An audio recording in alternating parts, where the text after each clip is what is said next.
It started with a phone call, a voice trembling through static and storm. He wouldn't hurt me, would he? No one knew it would be the last time anyone heard from her. When officers arrived, the front door was unlocked, the lights were still on, the kettle still warm, but upstairs. They found something that would turn trust itself into evidence. There was no struggle, no broken glass, just silence, and the faint smell of rain drifting through an open window. The photographs on the wall told one story, a perfect couple, smiling through the years, but behind every smile there was something no one wanted to see. Because love can comfort, love can heal, but in the wrong hands, love can also destroy. So how does something so pure become a weapon? Emily Warren was the kind of person people remembered, gentle, intelligent, someone who made you feel lighter just by being near her. At 29, she was finally settling into the life she'd always hoped for. A good job, a close circle of friends, and a fiancé who seemed to love her more than anything in the world. His name was Daniel Cross, 33 years old, confident, attentive, the kind of man who seemed to have it all together. He was charming, the kind of charm that doesn't ask for attention, it commands it. To anyone looking in, they were perfect. Weekend trips, birthday surprises, smiles in every photograph. They were the couple everyone envied, until envy turned into control. At first, it looked like devotion. He'd text her every hour just to make sure she was safe. He'd show up at her office with lunch, called her before bed to say goodnight. He said it was because he worried, because he loved her more than anyone ever could. And Emily believed him. Because how could love, something that felt so full, ever become dangerous? But slowly, things began to change. A friend would call and she wouldn't answer. She'd cancel plans at the last minute. Her co-workers noticed she started coming in late, quiet, distracted. When people asked, she always had the same answer: "He just worries about me. He wants me to be careful." But behind those words was something unspoken, something even Emily couldn't name.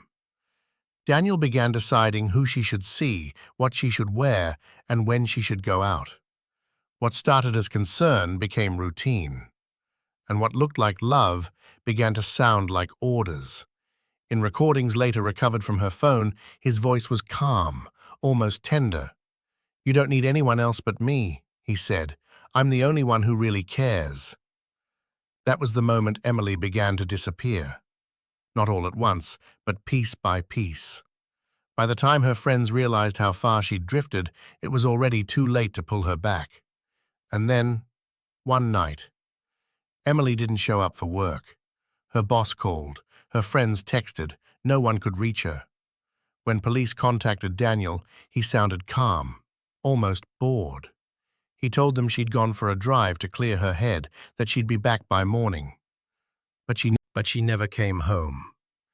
And when detectives arrived to check, Emily's car was still in the driveway.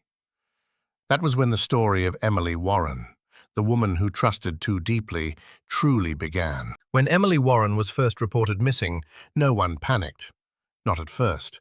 Daniel told police she'd probably gone to stay with a friend, that she needed space. He said she'd been under stress, that she'd come home soon. But the hours passed, and Emily didn't call. By the next morning, her friends were handing out flyers. Her parents were on the first flight back into town. And detectives, they were beginning to look a little closer at Daniel Cross. He cooperated. He opened the door before they even knocked. He smiled, offered them coffee. Every answer came too quickly, too perfectly. Detective Reed later said, something about his calmness didn't sit right. Inside the house, nothing seemed out of place, at least not at first glance. No signs of struggle, no forced entry. But then, small details began to surface. A broken picture frame in the hallway, a faint crack in the bedroom mirror, Emily's phone, missing. And on the kitchen counter, an empty charger. When detectives checked her call history, entire days of messages were gone. erased. Daniel said he had no idea how. He said Emily must have deleted them herself.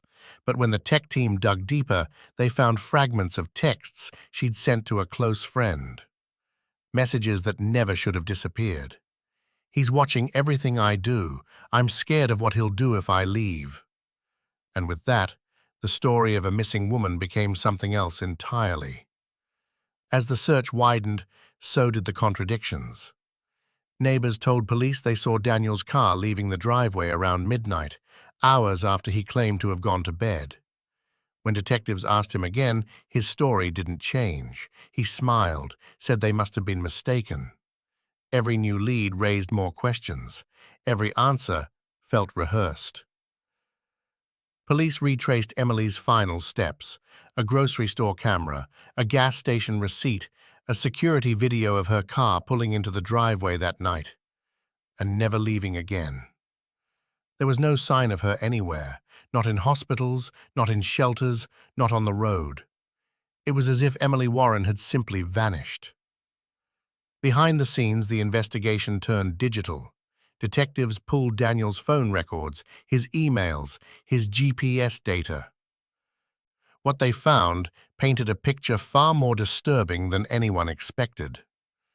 Multiple tracking apps installed on Emily's phone, all registered to Daniel's account, hidden cameras disguised as smoke detectors, recordings labeled with dates and times of her private conversations.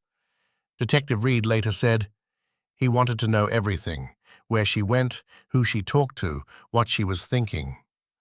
It was control, disguised as love, protection, twisted into surveillance. A psychologist consulted on the case described it as coercive control, a form of abuse that leaves no bruises, only invisible chains.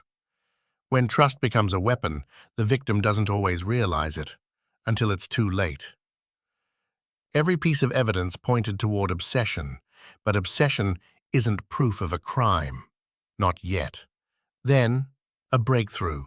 Detectives uncovered a storage unit rented under Daniel's name, just 10 miles from his home. When they opened it, the air was cold, still, and heavy with something they couldn't name.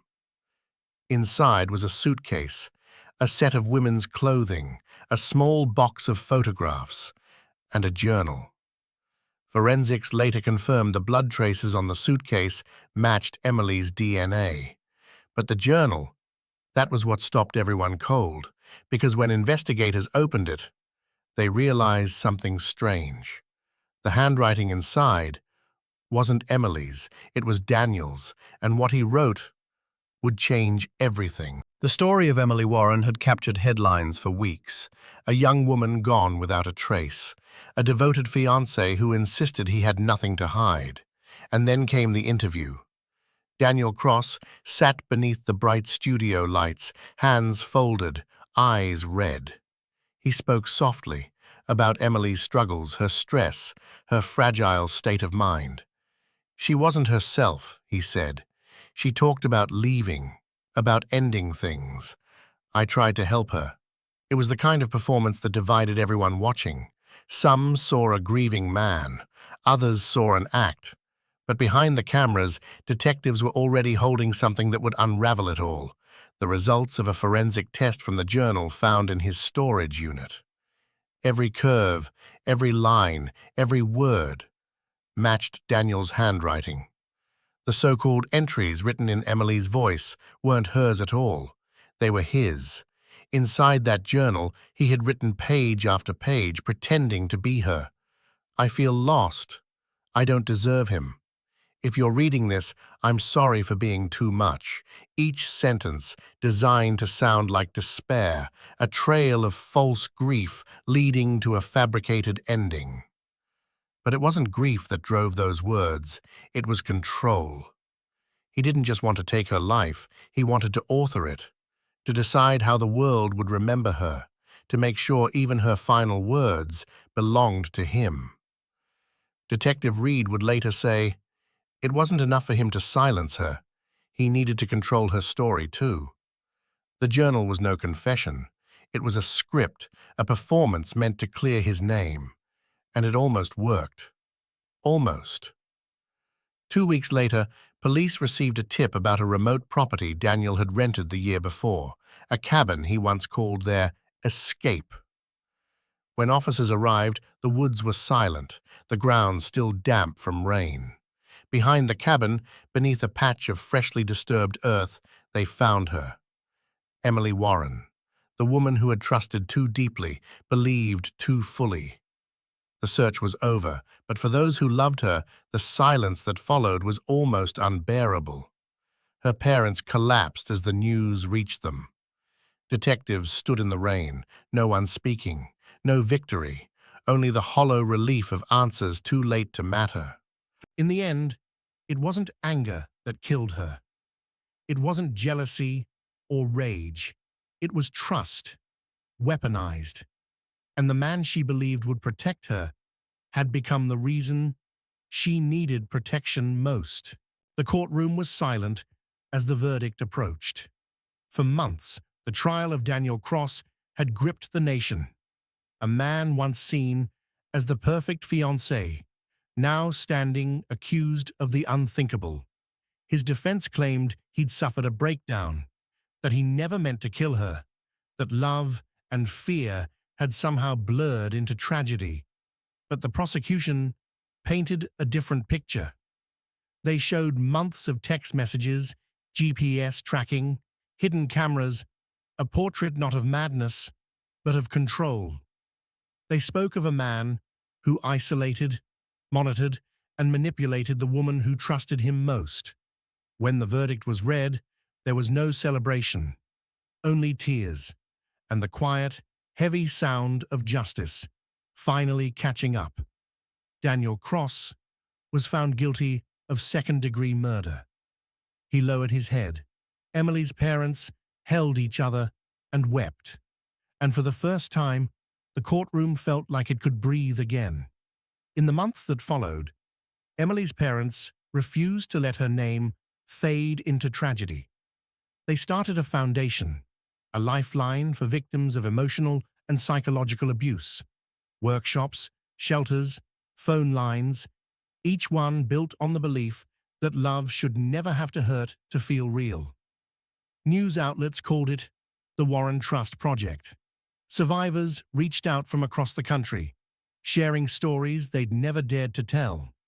Detective Reed would later say, "We chase monsters, but sometimes they look like the ones we love." His words stayed with people, not as a warning, but as a mirror. Because what happened to Emily wasn't born in one violent act. It began quietly, in the space between love and control, between care and possession. Trust. It's the bond that builds every connection we hold dear. It can lift us or leave us defenseless. For Emily Warren, trust was both her comfort and her curse. She believed in love, in forgiveness, in the promise that people can change.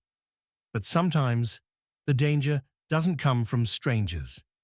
It comes from those who say they'd never hurt you.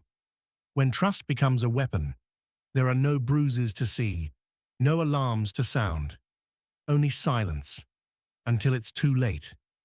Emily's story reminds us that love without freedom isn't love at all, and that behind every closed door, there might be a voice too afraid to speak. Do you think justice was served? Or can trust ever really be repaired?